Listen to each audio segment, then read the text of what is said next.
Hello everyone. Welcome to For Nurses Preparation YouTube channel. I am Neeraj Kumar Kathal.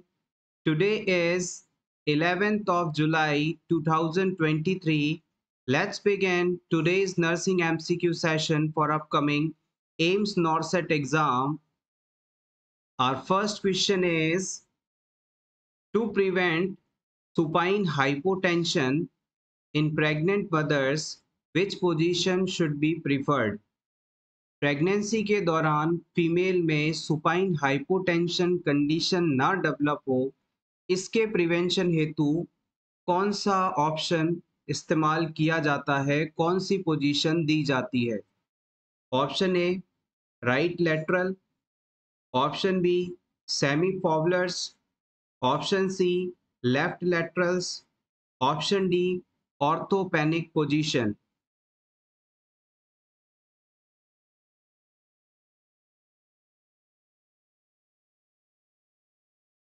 The right answer is option C, left lateral. Supine supine hypotension condition को prevent करने के लिए pregnant ladies को left lateral position में हमेशा सोने या लेटने के लिए कहा जाता है। आइए इसके बारे में और जान लेते हैं। यहाँ पर जो सुपाइन हाइपोटेंशन कंडीशन बताई गई है, इसे हम inferior vena cava compression syndrome के नाम से भी जानते हैं। Inferior vena cava compression syndrome. इस कंडीशन में होता क्या है, जब कोई प्रेग्नेंट लेडी सुपाइन पोजीशन में लेटती है, यानी कि बिल्कुल सीधा लेटती है या फिर राइट साइड में लेटती है, तो इसकी वजह से ग्रेविड यूट्रस के कारण प्रेग्नेंट यूट्रस के कारण मदर की या वुमेन की जो इंफीरियर वेना कावा है उस पर दबाव पड़ता है, और दबाव के कारण कंप्रेशन के कारण जो ब्लड लोअर बॉडी से हार्ट तक लौटना चाहिए था वो उस मात्रा में नहीं लौट पाता। इसकी वजह से हार्ट के द्वारा आगे जो ब्लड पंप किया जाता है वो भी कम हो जाता है और बच्चे तक ब्लड सप्लाई कम पहुंचने लगती है, जिससे फीटल डिस्ट्रेस हो जाता है, बच्चा मुश्किल में आ सकता है या उसकी ग्रोथ धीमी हो सकती है, इवन डेथ तक हो सकती है। तो याद रखिएगा, प्रेगनेंसी के दौरान इंफीरियर वेना कावा पर कंप्रेशन ना पड़े, दबाव ना पड़े, इसलिए वुमेन को हम बाईं करवट में लेटने को कहते हैं, लेफ्ट लेटरल पोजीशन में लेटने को कहते हैं। लेफ्ट लेटरल पोजीशन में रहने से जो ग्रेविड यूट्रस है उसका वेट इंफीरियर वेना कावा पे नहीं पड़ेगा और सर्कुलेशन प्रॉपर रहेगा, जिससे बच्चे को प्रॉब्लम नहीं होगी।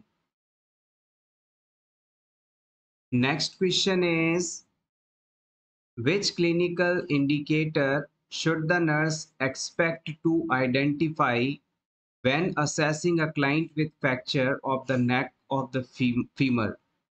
हमारे थाई के अंदर पाई जाने वाली फीमर बोन के नेक पार्ट में यदि फ्रैक्चर है तो हमें कौन सी फाइंडिंग देखने को मिलेगी? किसी पेशेंट की जांग की हड्डी फीमर बोन का फ्रैक्चर हो गया हो तो उसमें कौन सी फाइंडिंग देखने को मिलेगी? Option A adduction with internal rotation, option two abduction with external rotation, option C shortening of affected extremity with external rotation, option 4 lengthening of affected extremity with internal rotation.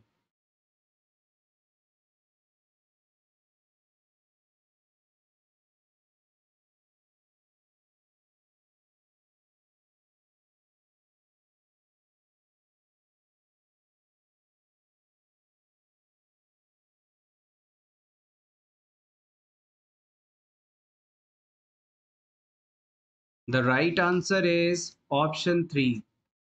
जब किसी पेशेंट के, जैसे कि ये मान लीजिए आपका पेशेंट है और इसके ये वाले पैर में फ्रैक्चर है, तो ये वाला जो पैर है ये दूसरे वाले पैर की तुलना में कुछ छोटा हो जाएगा और एक्सटर्नल यानी बाहर की तरफ इस प्रकार से घुमा हुआ रहेगा।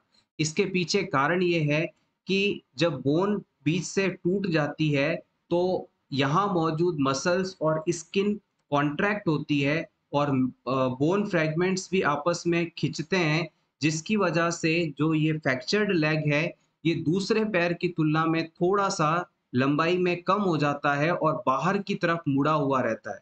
तो याद रखिएगा, अगर क्लाइंट की यहाँ मौजूद जांघ की हड्डी फीमर बोन फ्रैक्चर होती है, तो इस पेशेंट का पैर देखने में दूसरे पैर की तुलना में कुछ साइज में छोटा दिखाई देगा, यानी कम लंबा दिखाई देगा और बाहर की तरफ इस प्रकार से रोटेटेड होगा। और इसका कारण ये है कि यहाँ पर मौजूद जो मसल्स हैं वो कॉन्ट्रैक्ट होंगे, उनमें पुलिंग होगी, इसकी वजह से शॉर्टनिंग और एक्सटर्नल रोटेशन आपको यहाँ देखने को मिल सकता है। जब एज अ नर्सिंग ऑफिसर आप ज्वाइन कर लेंगे, तब एक्सीडेंटल केसेस के दौरान आप देखकर तुरंत बता सकते हैं कि पेशेंट की फीमर बोन फ्रैक्चर है, और ऐसा करके आप अपने सीनियर्स को इम्प्रेस भी कर सकते हैं। Next question is, while assessing a client's intravenous line, the nurse notes that the area is swollen, cool, pale, and causes the client discomfort. What complication should the nurse document? किसी client में आपने IV line लगाया, IV line लगाने के बाद insertion site पर client को discomfort हो रहा है, स्वेलिंग देखने को मिलती है, वहाँ की स्किन का कलर बदल जाता है, डल हो जाता है, और टच करने पर इस वहाँ की स्किन आसपास की दूसरी स्किन से कुछ ठंडी महसूस होती है, कूल महसूस होती है, तो ये किस प्रकार के कॉम्प्लिकेशन के होने की शुरुआत है? Option A, it is infiltration, phlebitis, infection और एयर एम्बोलिज्म। ये क्वेश्चन आपका प्रीवियस एग्जाम के अंदर पूछा गया है, इंपॉर्टेंट है। Yes, exactly the right answer is option A, it is called infiltration. ये सभी फाइंडिंग्स इन्फिल्ट्रेशन की कंडीशन होने पर देखने को मिलती हैं। Next question is, a 6 years old with cerebral palsy function at the level of an 18 months old, which finding would support assessment?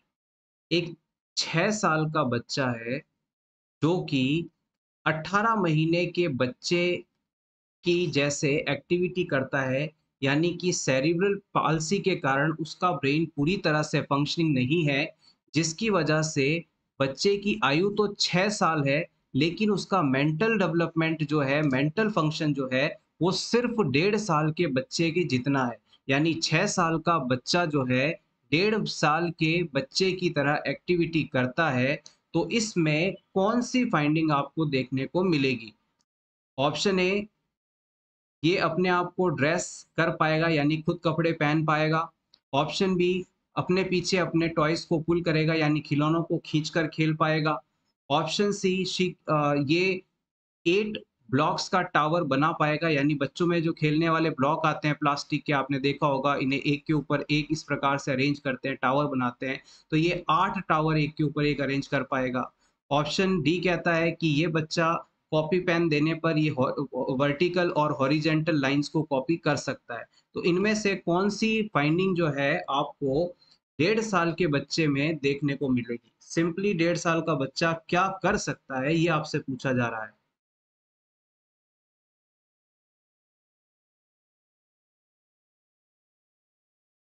देखिएगा, जब बच्चे की उम्र 4 साल की होती है, तब वो हॉरिजॉन्टल और वर्टिकल लाइंस कॉपी कर पाता है। अगर बच्चे की उम्र 4 साल की है, तो वो कॉपी पेन देने पर आड़ी और तिरछी लाइनें खींच पाता है, कॉपी कर पाता है, हॉरिजॉन्टल और वर्टिकल लाइंस को ड्रॉ कर पाता है। ऑप्शन सी के अंदर कहा गया है कि वो 8 ब्लॉक का टावर बना लेगा। कोई भी बच्चा 8 ब्लॉक का टावर 3 साल की उम्र में बना पाता है। अगर बच्चे की उम्र 3 साल हो जाए, तब वो 8 ब्लॉक को एक के ऊपर एक अरेंज कर पाता है, इससे पहले वो नहीं कर पाएगा। ऑप्शन ए के अंदर कहा गया है कि वो खुद को कपड़े पहना सकता है, खुद ड्रेसअप कर सकता है, जो कि इस 1.5 साल के बच्चे के लिए संभव नहीं है। बच्चा खुद अपने कपड़े 3 साल की उम्र में पहन सकता है, इससे पहले ये काम बच्चा नहीं कर पाएगा। सो फाइनली ऑप्शन बी बचता है, जो कि सही आंसर भी है। 1.5 साल का बच्चा यानी 18 महीने का बच्चा अपने खिलौनों को पुश और पुल करके खेल सकता है, यानी अपने खिलौने को आगे की तरफ और पीछे की तरफ पुल पुश करके आगे पीछे करके खेल सकता है। जैसे आपने बच्चों के टॉयज को देखा होगा, जैसे उनके पास कोई कार है तो वो बच्चा क्या करेगा, इस कार को लेकर लगातार आगे पीछे घूमेगा, उसको चलाएगा, फ्रंट मूवमेंट कराएगा, बैक मूवमेंट कराएगा। तो इस प्रकार का जो गेम है 1.5 साल का बच्चा खेलता है, वही चीज यहाँ पर आपसे पूछी गई थी। Next question, regarding the conducting system of the heart, identify the wrong statement. Heart के कंडक्टिंग सिस्टम के लिए कौन सा स्टेटमेंट गलत है, उसे आपको चुनना है। Option A, SA node is the mass of specialized cells in the wall of right atrium. SA node heart के राइट एट्रियम में पाई जाने वाली स्पेशल सेल से बनी स्ट्रक्चर है। Option B, AV node is a mass of neuromuscular tissue situated in the wall of atrial septum. AV node जो है ये न्यूरोमस्कुलर टिश्यू से बनी स्ट्रक्चर है जो कि एट्रियल सेप्टम पर पाई जाती है। Option C, AV node is a pacemaker of heart. AV node को हम हार्ट का पेसमेकर कहते हैं। Option D, bundle of His is a mass of specialised fibre that originate from the AV node. Bundle of His एक specialised fibre है जो कि AV node से जनरेट होता है।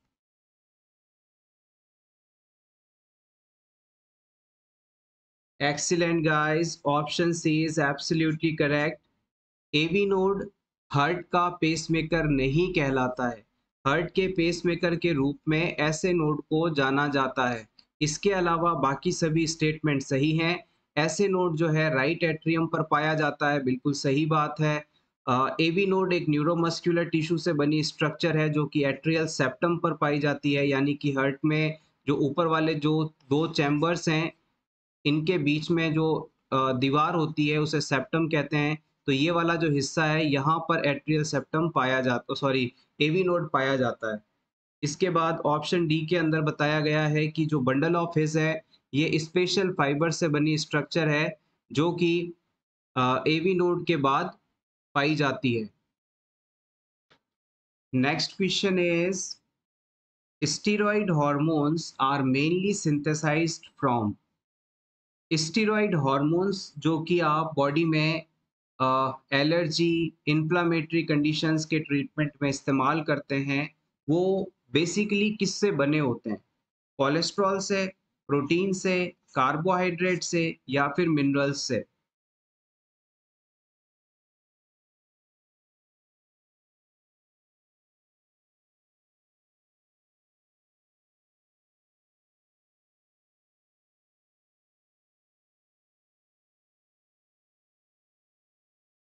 The right answer is option A, cholesterol. Steroid hormone का निर्माण cholesterol से होता है। कोलेस्ट्रॉल स्टीरॉयड हार्मोन बनाने के साथ साथ आपकी सेल मेम्ब्रेन का भी निर्माण करता है। So it is very important. और इसकी जो नॉर्मल वैल्यू आपसे पूछ ली जाए तो आप बताएंगे 200 mg/dl। अगर इतना कोलेस्ट्रॉल है हमारे शरीर में तब तो ठीक है, इससे ज़्यादा होगा तो हमारी हार्ट की हेल्थ को प्रभावित कर सकता है। Next question is very important. Drug of choice for breast cancer is. Breast cancer में ड्रग ऑफ चॉइस कौन सी होती है? Methotrexate, tamoxifen?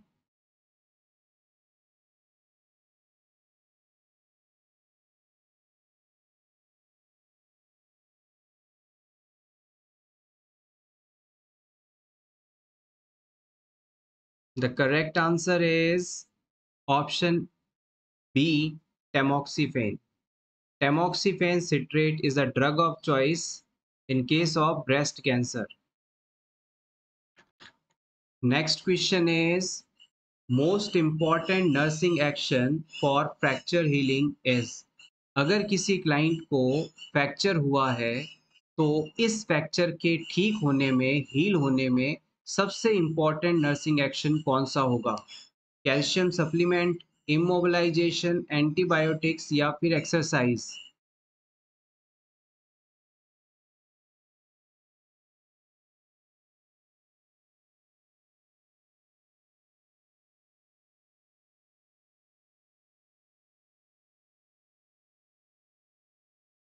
The correct answer is option B.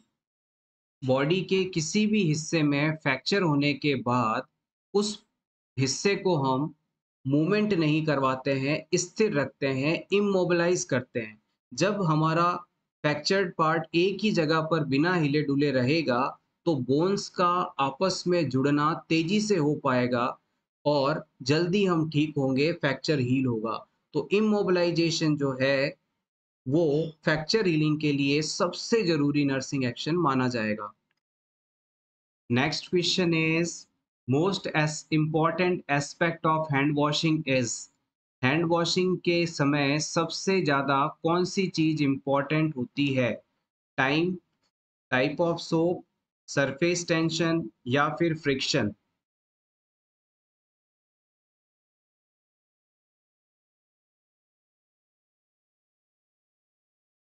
The right answer is option D, friction.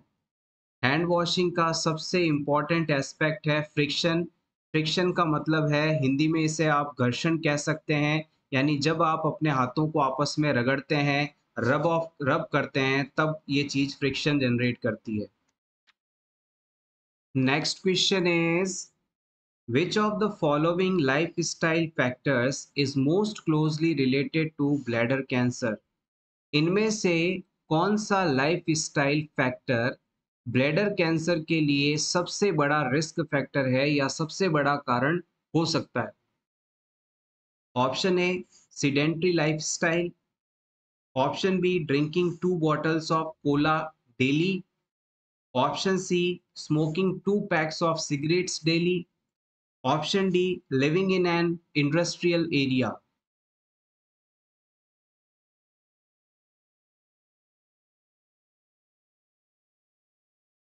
इन चारों में से bladder cancer का सबसे बड़ा कारण कौन सा हो सकता है?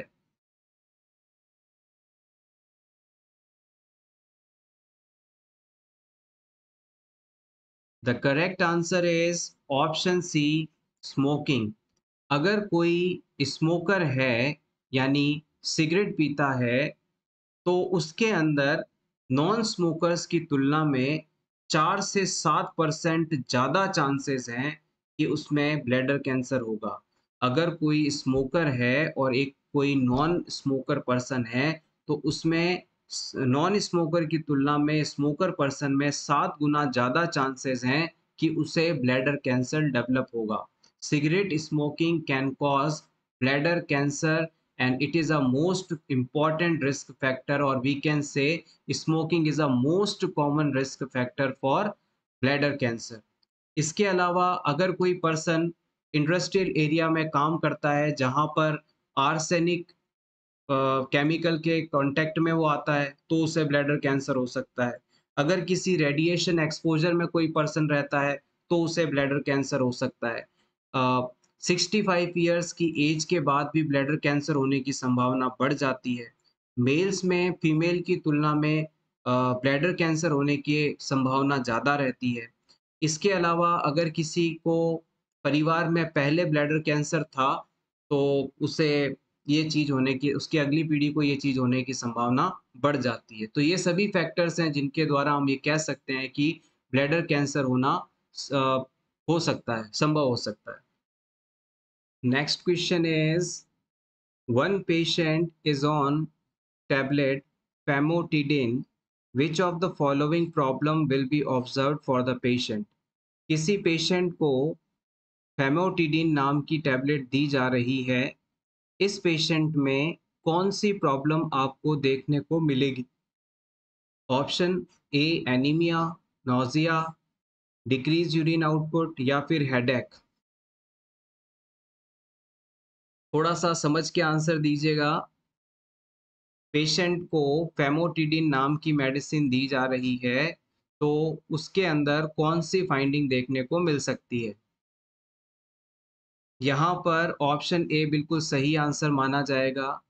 जब किसी क्लाइंट को गैस्ट्राइटिस कंडीशन होती है, गैस्ट्राइटिस कंडीशन होती है यानी कि गैस्ट्रिक म्यूकोसा के अंदर इन्फ्लेमेशन हो जाता है, तो इस कंडीशन के ट्रीटमेंट के लिए फेमोटिडिन ड्रग दी जाती है। ये इसकी ड्रग ऑफ चॉइस के रूप में इस्तेमाल की जाती है। गैस्ट्राइटिस में जो स्टमक की इंटरनल लाइनिंग या म्यूकोसा है, उसमें इन्फ्लेमेशन के कारण एब्जॉर्प्शन होना, जो फूड कंटेंट है उनका एब्जॉर्प्शन होना बिल्कुल भी बंद हो जाता है, यानी कि कोई भी फूड कंटेंट स्टमक द्वारा एब्जॉर्ब नहीं किया जा पाता।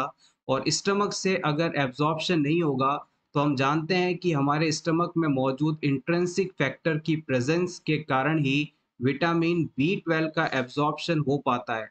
अगर गैस्ट्राइटिस कंडीशन है तो इंट्रिंसिक फैक्टर नहीं होगा, विटामिन बी 12 नहीं होगा, और विटामिन बी 12 नहीं होगा तो इससे परनीशियस एनीमिया डेवलप हो जाएगा। तो हम ये कह सकते हैं कि क्लाइंट को अगर फेमोटिडिन टैबलेट दी जा रही है, तो इसका मतलब उसमें गैस्ट्राइटिस कंडीशन है, और गैस्ट्राइटिस वाले पेशेंट्स के अंदर विटामिन बी 12 का एब्जॉर्प्शन नहीं हो पाता। इस वजह से उनमें परनीशियस एनीमिया जैसी कंडीशन भी देखने को मिलती है। Next question is, ripening of the cervix occurs during which stage of labor? cervix labour की किस स्टेज के अंदर पूरी तरह से राइप हो जाता है, तैयार हो जाता है, पक्व हो जाता, परिपक्व हो जाता है, जिसके बाद डिलीवरी हो सकती है? बेसिकली यहाँ पर सर्विक्स के डायलेशन और इफेसमेंट के बारे में आपसे पूछा जा रहा है। आपके ऑप्शंस हैं first stage, second stage, third stage, fourth stage.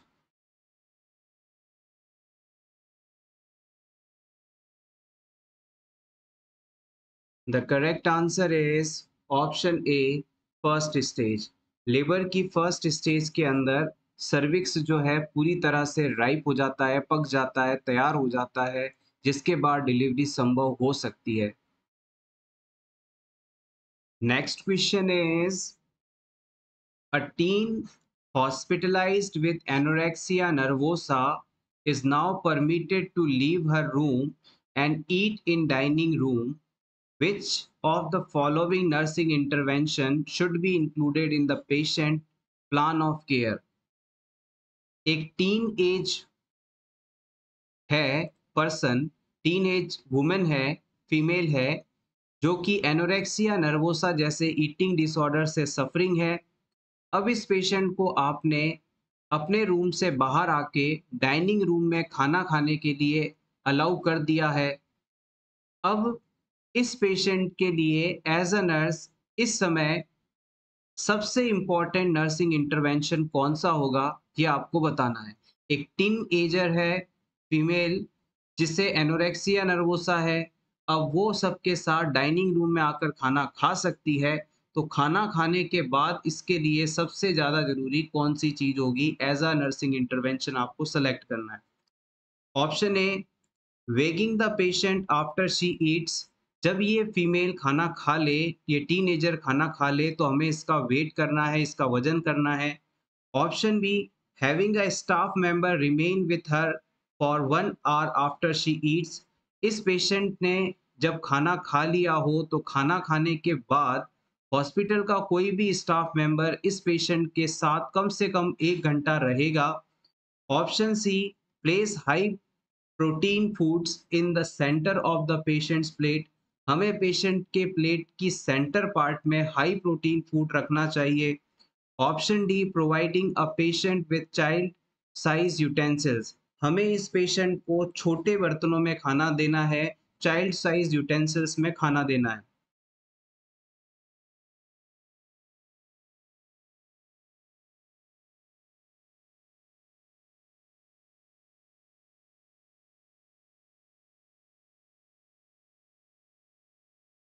देखिएगा, एनोरेक्सिया नर्वोसा के जो पेशेंट्स होते हैं, वो अपने वेट को लेकर बहुत ही ज़्यादा कॉन्शियस होते हैं। उनका शरीर का वज़न बढ़ ना जाए, इस चीज़ के लिए बहुत ज़्यादा जागरूक होते हैं, स्ट्रेस्ड होते हैं।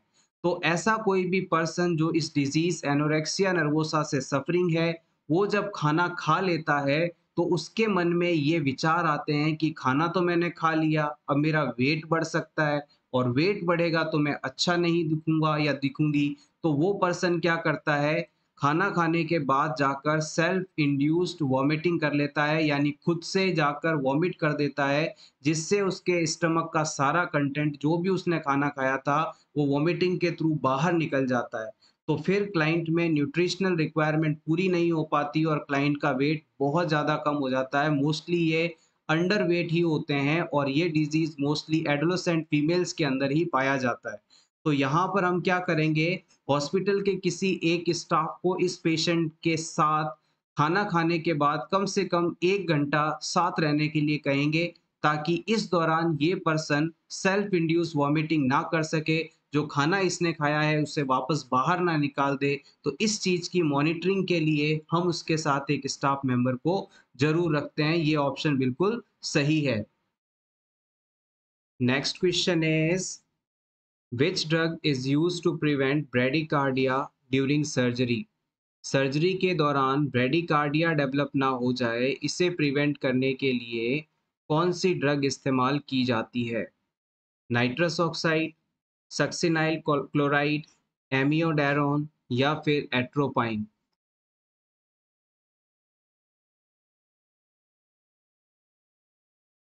Option D is absolutely correct. Atropine is used to prevent bradycardia during surgery. Next question is viruses requires for growth. इनमें से वायरस को ग्रो करने के लिए, ग्रोथ करने के लिए किस चीज की रिक्वायरमेंट होती है? प्लांट्स की, एनिमल्स की, बैक्टीरिया की या फिर लिविंग सेल्स की? What thing is required for the growth of virus?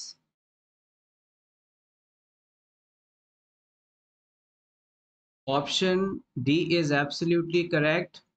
Virus को अपनी ग्रोथ करने के लिए लिविंग सेल की आवश्यकता होती है, जहां पर ये जाकर सेल के जेनेटिक मटेरियल को यूज करके अपनी संख्या बढ़ाता है, ग्रो कर पाता है।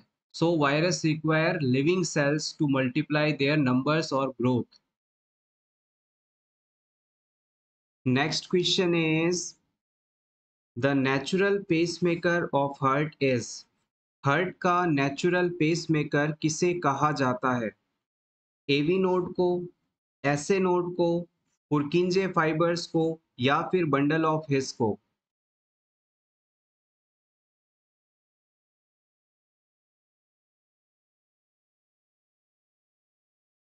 The correct answer is option B. SA node का पूरा नाम है sino atrial node. Sino atrial node ये आपके राइट एट्रियम में सुपीरियर वेना कावा ओपनिंग के पास कार्डियक स्पेशलाइज्ड कार्डियक मसल्स का बना एक ग्रुप ऑफ स्ट्रक्चर होता है, जो कि नेचुरल पेसमेकर के रूप में जाना जाता है। इसके द्वारा हार्ट को कॉन्ट्रैक्ट करवाने के लिए 100 बीट्स पर मिनट की रेट से इम्पल्सेस जनरेट करवाए जाते हैं। इसे और क्लियर कर लीजिएगा, ये मान लीजिए हमारा हार्ट है, ये इसके 4 चैम्बर्स हैं, यहाँ पर सुपीरियर वेना कावा आ रही है, तो इस जगह पर ऐसे नोड पाया जाएगा और इस ऐसे नोड के द्वारा अराउंड 100 बीट्स पर मिनट की रेट से इम्पल्स जनरेट करवाते हैं, जो कि हार्ट रेट को लगातार मेंटेन करके रखने के लिए ज़रूरी होते हैं। Next question is a client with fractured hip is placed in traction until surgery can be performed. What should the nurse explain is the purpose of traction? किसी पेशेंट को हिप एरिया के अंदर फ्रैक्चर हुआ है, कूल्हे की हड्डी टूटी है। अब इस पेशेंट में जब तक इस एरिया की सर्जरी नहीं हो जाती, तब तक हम ट्रैक्शन लगा देते हैं। एज अ नर्सिंग ऑफिसर आप इस बात को अच्छे से जानते हैं कि क्यों फ्रैक्चर्ड पार्ट में ट्रैक्शन लगाया जाता है। उस ऑप्शन को आपको यहाँ बताना है। ऑप्शन वन कहता है कि मसल स्पाज्म और पेन इस चीज से क्लाइंट परेशान ना हो, इस चीज को कम करने के लिए। Option two, prevent contractures from developing, client में कॉन्ट्रैक्चर्स ना डेवलप हो जाएं इसलिए ट्रैक्शन लगाया जाता है। Option three, keep the client from turning and moving in the bed, client अपने बेड पर बार बार मूवमेंट ना करे इस चीज को रोकने के लिए ट्रैक्शन लगाया जाता है। Option four, maintain the limb in position for external rotation, हम फ्रैक्चर्ड पार्ट को एक पर्टिकुलर पोजीशन में रखने के लिए ट्रैक्शन लगाते हैं।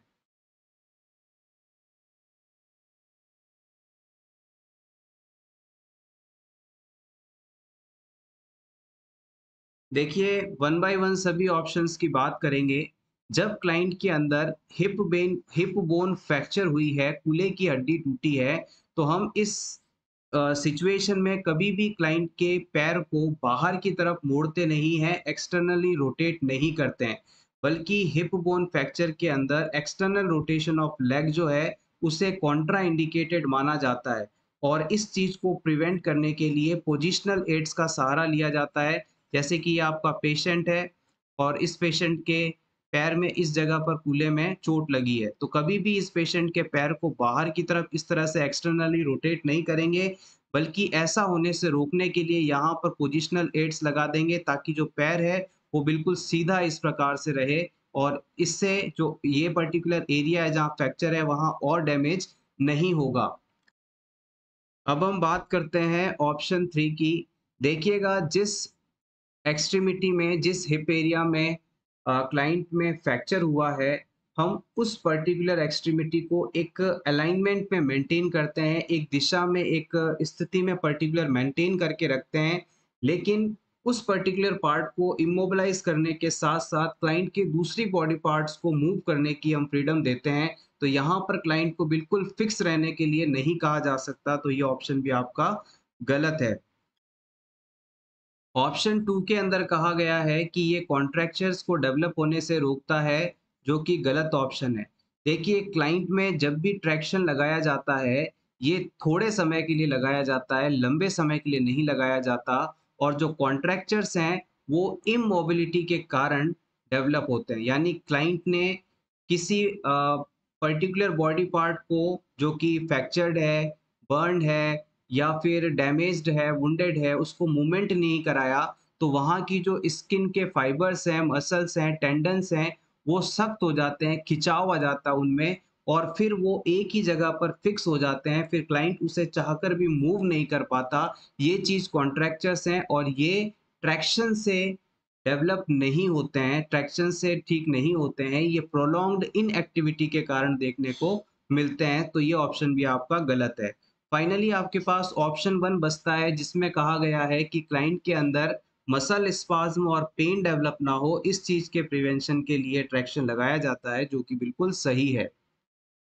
अब मान लीजिए आपने क्लाइंट के फ्रैक्चर पार्ट को एक पर्टिकुलर अलाइनमेंट में मेंटेन नहीं किया, एक दिशा में खींचकर स्थिर नहीं रखा, तो क्लाइंट के जो मसल्स हैं उनमें मूवमेंट होगी, उनमें स्पाज्म आएंगे, जिसकी वजह से बोन के जो टूटे हुए हिस्से हैं वो दूसरी तरफ शिफ्ट होंगे, और इस वजह से क्लाइंट को बहुत ज़्यादा डिस्कम्फर्ट होगा, बहुत ज़्यादा पेन होगा। तो पेन, डिस्कम्फर्ट, स्पाज्म, इन सभी से बचने के लिए बोन को एक अलाइनमेंट में, एक निश्चित अवस्था में मेंटेन करने के लिए हम ट्रैक्शन डिवाइस का इस्तेमाल करते हैं। Next question is, after the birth umbilical arteries are called, जन्म के बाद अम्बिलिकल आर्टरीज को किस नाम से जाना जाता है? Umbilical ligament, ligamentum teres, ligamentum arteriosum, या फिर लिगामेंटम वेनोसम।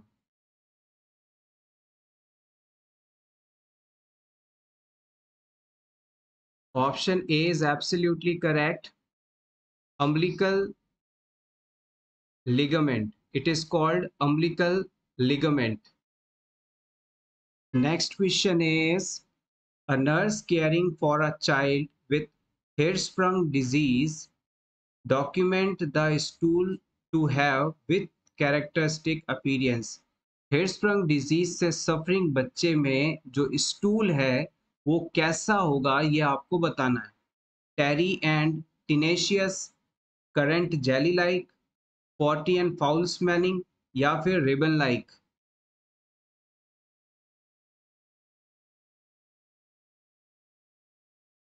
अगर किसी बच्चे के अंदर टेरी और टिनेशियस स्टूल है, यानी हल्का काले रंग का स्टूल है, तो ये अपर जीआई ब्लीडिंग को बताता है। अपर जीआई ब्लीडिंग को बताता है, तो ये आपका ऑप्शन नहीं हो सकता। इसके बाद हम बात करते हैं ऑप्शन बी की, करंट जेली लाइक स्टूल। ये कंडीशन जो है, ये आपके इंटूसप्शन कंडीशन में देखने को मिलती है। इंटूससेप्शन,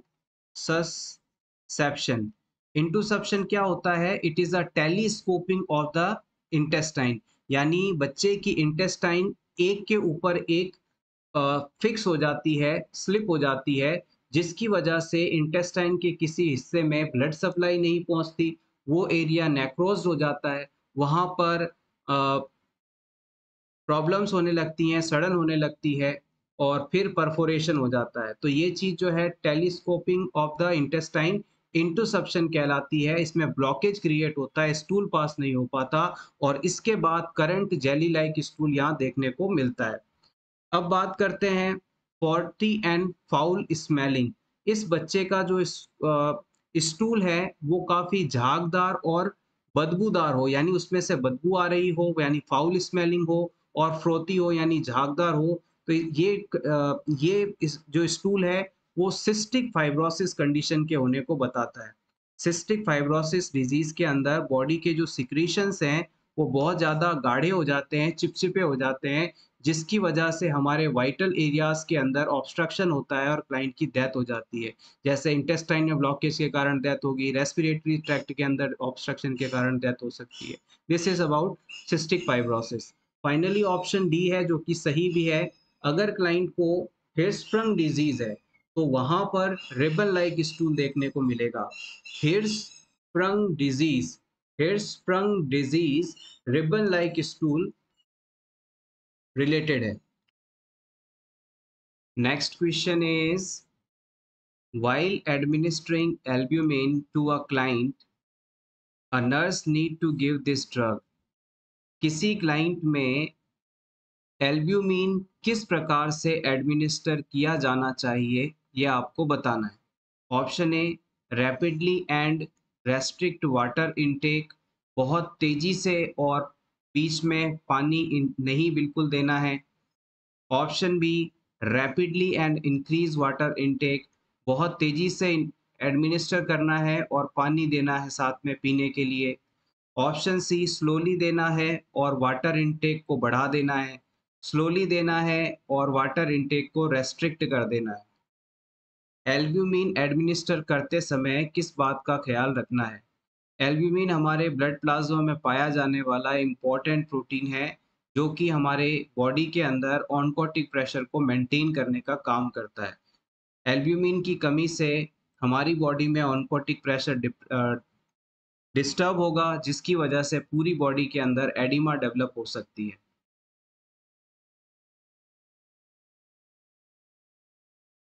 देखिएगा, जब एल्ब्यूमिन एडमिनिस्टर किया जाता है तो इसे हम हमेशा स्लोली एडमिनिस्टर करते हैं, बिल्कुल धीरे धीरे एडमिनिस्टर करते हैं, और क्लाइंट को वाटर इनटेक से मना कर देते हैं, उसे पानी पीने के लिए मना कर देते हैं। एल्ब्यूमिन हॉस्पिटल में काफ़ी प्रोटीन की कमी होने के बाद एडमिनिस्टर किया जाने वाला फ्लूइड है, जो कि काफ़ी कॉस्टली होता है। इसे आप बिल्कुल स्लोली एडमिनिस्टर करेंगे तभी इसका थेराप्यूटिक इफेक्ट देखने को मिलेगा। तो याद रखिएगा, रीज़न अगर आपसे कोई पूछ ले कि क्यों थेरा एल्ब्यूमिन को हम स्लोली और रेस्ट्रिक्टेड वाटर इनटेक के साथ एडमिनिस्टर करते हैं, तो आप बता सकते हैं कि इसका जो थेराप्यूटिक इफेक्ट है वो तभी आएगा जब इसे बॉडी में धीरे धीरे एडमिनिस्टर किया जाए और वाटर इनटेक को पूरी तरह से रोक दिया जाए during the administration. Next question is, excessive exercise without rest result in accumulation of carbon dioxide and lactic acid, and this causes fatigue in muscles. Therefore, the nurse advised the patient to। अगर कोई patient लगातार बिना रुके बिना rest लिए exercise कर रहा है और लगातार एक्सरसाइज के कारण उसकी बॉडी में कार्बन डाइऑक्साइड का लेवल बढ़ने लगता है, लैक्टिक एसिड बनने लगता है, जिससे वो काफ़ी फैटीग महसूस करता है, थका हुआ महसूस करता है। तो इस सिचुएशन में एज अ नर्स आप इस पेशेंट को क्या एडवाइस देंगे? Option A, sit and take rest, बैठें और आराम करें। Option B, breathe in between exercise, exercise के बीच में ब्रीथिंग करते रहें। Option C, sit and breathe, बैठें और ब्रीथिंग करें। Option D, breathe deeply after exercise, exercise के बाद गहरी सांसें लें।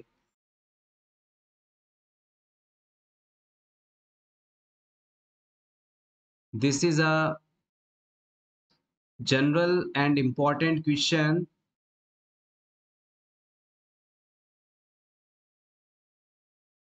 The correct answer is option C, sit and breathe. जब आप बिना ब्रेक लिए लगातार एक्सरसाइज करते हैं या कोई फिजिकल वर्क करते हैं तो आपके शरीर में ऑक्सीजन की कमी होने लगती है, कार्बन डाइऑक्साइड का लेवल बढ़ जाता है और लैक्टिक एसिड का निर्माण होने लगता है। बेसिकली जब आप बिना रुके काम करते हैं तो आपके शरीर में पर्याप्त मात्रा में ऑक्सीजन ना होने के कारण एनारोबिक रेस्पिरेशन शुरू हो जाता है, जिसकी वजह से CO2 और लैक्टिक एसिड का प्रोडक्शन बढ़ जाता है और आपके मसल्स में थकान होने लगती है और मसल्स में पेन होने लगता है, बॉडी पेन होने लगता है।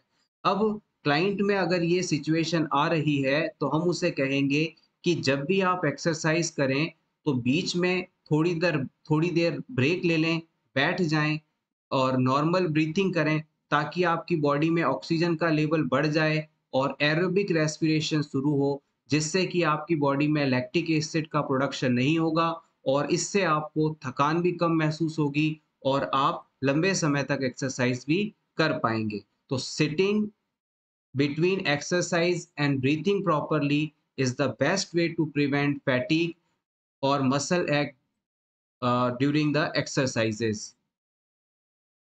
Next question is, bluish discoloration of skin is termed as। Skin का नीला पड़ जाना किस नाम से जाना जाता है? पैलर, साइनोसिस, एरिथीमा या फिर क्रोमेटोसिस? शरीर में ऑक्सीजन की कमी के कारण स्किन और टिश्यूज का नीला पड़ जाना साइनोसिस के नाम से जाना जाता है। Bluish discoloration of skin due to lack of oxygen supply known as cyanosis.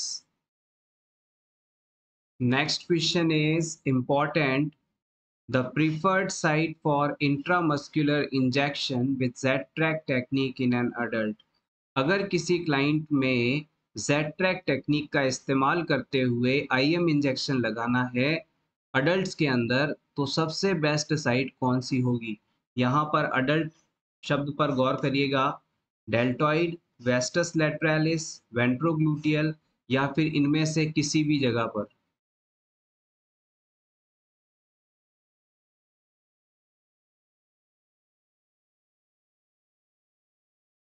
सही जवाब है ऑप्शन सी, वेंट्रोग्लूटियल।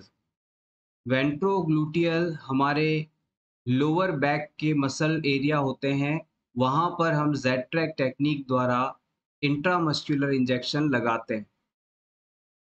जेड ट्रैक टेक्निक का इस्तेमाल करते हुए वो इंजेक्शंस लगाए जाते हैं जो कि हमारे स्किन को इरिटेट कर सकते हैं, स्टेन कर सकते हैं या फिर ऑयल बेस्ड सब्सटेंस द्वारा प्रिपेयर किए जाते हैं। Next question is, largest cranial nerve in human body. हमारे शरीर में लार्जेस्ट क्रेनियल नर्व कौन सी है?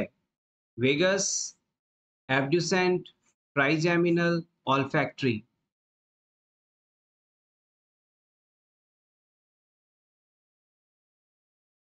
इम्पॉर्टेंट क्वेश्चन है। ये क्वेश्चन प्रीवियस कई एग्जामों में पूछा गया है। देखिए वन बाय वन सबकी बात करते हैं। अगर आपसे पूछ लिया जाए कि सबसे लंबी क्रेनियल नर्व कौन सी है तो आप बताएंगे वेगस। लॉन्गेस्ट क्रेनियल नर्व, तो आप बताएंगे वेगस नर्व। इसके बाद अगर आपसे पूछ लिया जाए कि स्मॉलेस्ट क्रेनियल नर्व कौन सी है, तो आप बताएंगे olfactory nerve. It is a smallest cranial nerve. उसके बाद यदि आपसे पूछ लिया जाए कि थिनेस्ट क्रेनियल नर्व कौन सी है, सबसे पतली यानी थिनेस्ट क्रेनियल नर्व कौन सी है, तो आप बताएंगे ट्रॉक्लियर। तो आप बताएंगे ट्रॉक्लियर नर्व। और अगर आपसे पूछ लिया जाए कि लार्जेस्ट कौन सी है, तो आपका आंसर होगा trigeminal. Trigeminal is a largest cranial nerve. Trigeminal nerve is a largest cranial nerve. Longest cranial nerve is vagus. Smallest cranial nerve is olfactory. Thinnest cranial nerve is trochlear. Take a screenshot for your revision. Next question is, a client is prescribed prolonged bed rest after surgery. Which complication does the nurse expect to prevent by teaching this client to avoid pressure on popliteal space? किसी patient में surgery के बाद उसे लंबे समय तक bed rest करने को कहा गया है। अब इस क्लाइंट के अंदर इन चारों ऑप्शंस में से कौन सी फाइंडिंग डेवलप हो सकती है? Option A cerebral embolism, option B pulmonary embolism, option three dry gangrene of lymph, option four coronary vessel occlusion.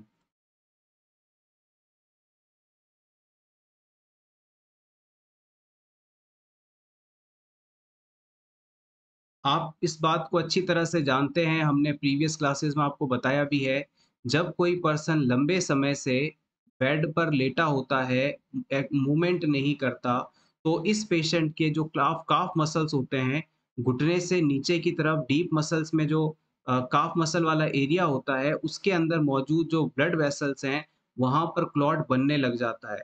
अब ये क्लॉट अगर यहाँ से निकल कर ब्लड वेसल्स से होते हुए लंग्स तक पहुँच गया, लंग्स के अंदर चला गया, तो लंग्स के अंदर मौजूद छोटी-छोटी ब्लड वेसल्स में जाकर ऑब्स्ट्रक्शन कर देगा, जिससे लंग्स तक प्रॉपर ब्लड सप्लाई नहीं हो पाएगी और क्लाइंट के अंदर लंग्स का एरिया डैमेज होने लगेगा, डेड होने लगेगा और ये कंडीशन जो है पल्मोनरी एम्बोलिज्म के नाम से जानी जाती है। हमेशा याद रखिएगा, जब भी कोई पर्सन लंबे समय से बेड पर रहने वाला है या रह रहा है, तो हमें उसके पैरों को हल्की-हल्की मूवमेंट कराते रहना चाहिए, ताकि यहाँ पर जो ब्लड का रिटर्न है अपर बॉडी की तरफ वो लगातार होता रहे और इस एरिया में क्लॉट नहीं बने। और अगर मान लीजिए किसी वजह से क्लॉट डेवलप हो जाता है और ये यहाँ से निकलता है, तो सबसे पहले जो ये क्लॉट है, वो लंग्स एरिया में मौजूद स्मॉल वेसल्स में जाकर अटकेगा, उसके बाद कहीं जाकर सेरिब्रल वेसल्स तक पहुँचेगा। तो हमेशा याद रखिएगा, एम्बोलिज्म कंडीशन होने पर सबसे पहले काफ मसल से निकला क्लॉट जो है पल्मोनरी कैपिलरी बेड के अंदर छोटी-छोटी ब्लड वेसल्स में पहुंचता है, वहीं पर जाकर ये ऑब्स्ट्रक्शन क्रिएट कर देता है, जिसकी वजह से लाइफ थ्रेटनिंग कंडीशन डेवलप हो जाती है। इसके अलावा सेरिब्रल एम्बोलिज्म यानी जो ब्रेन की स्मॉल ब्लड वेसल्स हैं, उनमें क्लॉट का पहुँचना, ये यहाँ पर थोड़ा मुश्किल है, क्योंकि जो क्लॉट है वो लंग्स की ब्लड वेसल्स में ही जाकर अटक जाएगा, सबसे पहले यहीं पहुँचेगा, इससे आगे पहुँच ही नहीं पाएगा। तो क्लाइंट को पल्मोनरी एम्बोलिज्म कंडीशन हो जाएगी और फिर क्लाइंट को आगे दिक्कत आएगी। और लंग्स में ही ऑब्स्ट्रक्शन के कारण कोरोनरी वेसल्स तक भी ये नहीं पहुँच पाएगा, तो ये चीज़ भी नहीं होगी। अगर ड्राई गैंग्रीन ऑफ लिम्ब दिया गया है, ये भी ऑप्शन नहीं होगा। ड्राई गैंग्रीन तो उस समय होता है जब आर्टेरियल सर्कुलेशन जो है वो प्रभावित हो। तो यहाँ पर तो क्लॉट जो है वेन्स के अंदर है, सो ये कंडीशन भी नहीं हो सकती। Next question is, the stage of grief was introduced by. इनमें से स्टेज ऑफ ग्रीफ के बारे में किसने बताया था सबसे पहले? एरिक इरिक्सन ने, अब्राहम मैस्लो ने, सिगमंड फ्रेड ने, या फिर एलिजाबेथ कुबलर रॉस ने? ग्रीफ प्रोसेस या ग्रीफ मॉडल या ग्रीफ थ्योरी दी थी, जिसके अंदर आपने 5 स्टेजेस पढ़ी हैं ग्रीफ की, denial, anger, bargain, depression, acceptance. उसके बारे में सिंपली ये क्वेश्चन है, उसे किसने दिया था ये आपसे पूछा जा रहा है। 10 सही आंसर होगा इस क्वेश्चन में आपका D. Option D is absolutely correct. Elizabeth Kübler Ross, Elizabeth Kübler Ross 1969 के अंदर स्टेजेस ऑफ ग्रीफ को इंट्रोड्यूस करने वाले फर्स्ट पर्सन थे। एलिजाबेथ कुबलर रॉस एक साइकाइट्रिस्ट थे, जिन्होंने सबसे पहले स्टेजेस ऑफ ग्रीफ के बारे में बताया था। इनके द्वारा डिनायल, एंगर, बार्गेनिंग, डिप्रेशन और एक्सेप्टेंस, ये 5 स्टेजेस बताई गई थी ग्रीफ प्रोसेस में। इससे होकर आदमी को गुजरना होता है around the stage of grief. Erik Erikson की बात करें तो इनके द्वारा साइको सोशल थ्योरी दी गई थी। आप चाहें तो यहाँ नोट कर सकते हैं, इन्होंने साइको सोशल थ्योरी दी थी। अब्राहम मास्लो ने हायरार्की ऑफ नीड्स दिया था, हायरार्की ऑफ नीड्स, इनके बारे में हम पहले डिस्कस कर चुके हैं। और सिगमंड फ्रेड के बारे में अगर पूछा जाए तो आप बता सकते हैं, इनके द्वारा पर्सनैलिटी डेवलपमेंट की साइकोसेक्सुअल थ्योरी दी गई थी।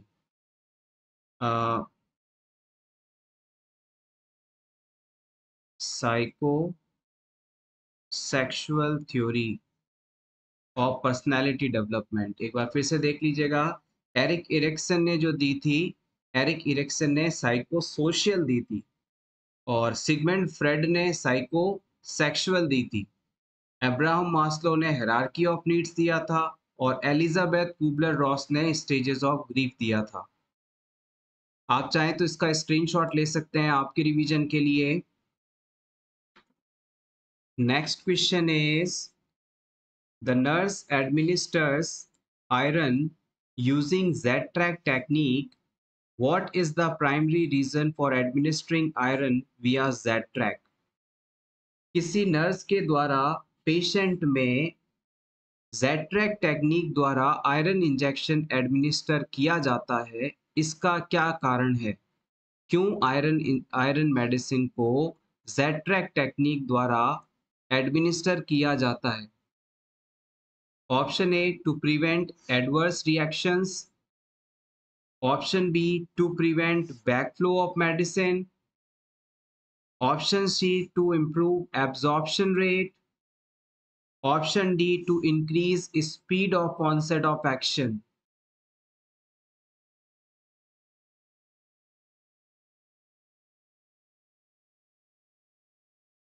The correct answer is option B is correct. Z-track method द्वारा मेडिसिन एडमिनिस्टर करने का सबसे बड़ा रीजन है किसी भी मेडिसिन के बैकफ्लो को रोकना। यानी मेडिसिन को आपने एडमिनिस्टर कर दिया, और ये मेडिसिन मसल से वापस बाहर आ सकती है, बॉडी से बाहर आ सकती है। तो ये मेडिसिन बॉडी से वापस बाहर ना आ जाए, इस चीज को रोकने के लिए Z-track टेक्निक इस्तेमाल की जाती है। इस प्रकार की टेक्निक से इंजेक्शन लगाते समय हम निडल इंसर्ट करने से पहले क्लाइंट की स्किन को एक तरफ पुल करके रखते हैं, उसके बाद इंजेक्शन इंसर्ट करके मेडिसिन डिलीवर करते हैं, और फिर इंजेक्शन रिमूव करने के बाद स्किन को छोड़ दिया जाता है। इससे एक जेड के आकार का पाथवे बनता है, जिससे जो ड्रग है वो वापस बाहर नहीं आ पाती, और इस प्रकार से हम सक्सेसफुली इसे इस्तेमाल करते हैं। Next question is, myocardial infraction drug of choice. Myocardial infraction होने पर, हार्ट अटैक आने पर ड्रग ऑफ चॉइस के रूप में कौन सी मेडिसिन यूज करेंगे आप? मॉर्फिन सल्फेट या फिर naloxone?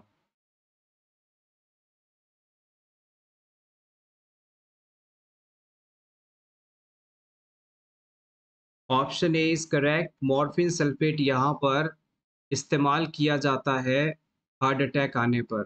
Morphine sulphate heart attack की कंडीशन में देने पर क्लाइंट में बॉडी में ऑक्सीजन डिमांड कम होती है, जिसकी वजह से चेस्ट पेन में रिलीफ मिलता है। नैलोक्सोन जो है ओपियोइड ग्रुप की मेडिसिन से हुई टॉक्सिसिटी के ट्रीटमेंट में इस्तेमाल किया जाता है। Next question is drug of choice in bed wetting.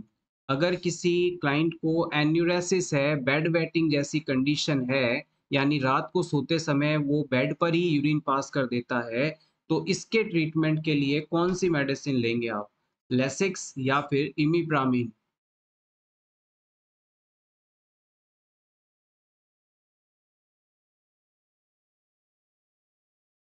यहाँ पर ऑप्शन बी जो है इमिप्रामिन, ये सही आंसर है। It is a tricyclic anti depressant drug that is used to treat the enuresis condition. Lasix जो है ये एक लूप डायूरेटिक ड्रग है। ये अगर आपने क्लाइंट को दे दिया तो इससे क्लाइंट का यूरिन आउटपुट बढ़ जाएगा। सो एवरीवन, ये था हमारा आज का वीडियो जिसमें हमने अपकमिंग एम्स नॉरसेट एग्जाम के लिए कुछ इंपॉर्टेंट क्वेश्चंस को डिस्कस किया। होपफुली आपको आज की ये क्लास अच्छी लगी होगी। क्लास कंटेंट अच्छा लगा हो तो प्लीज़ इसे लाइक कर दीजिएगा और इसी तरह के रेगुलर वीडियोस देखने के लिए for nurses preparation YouTube channel को ज़रूर सब्सक्राइब करें। Thank you so much once again. Best of luck.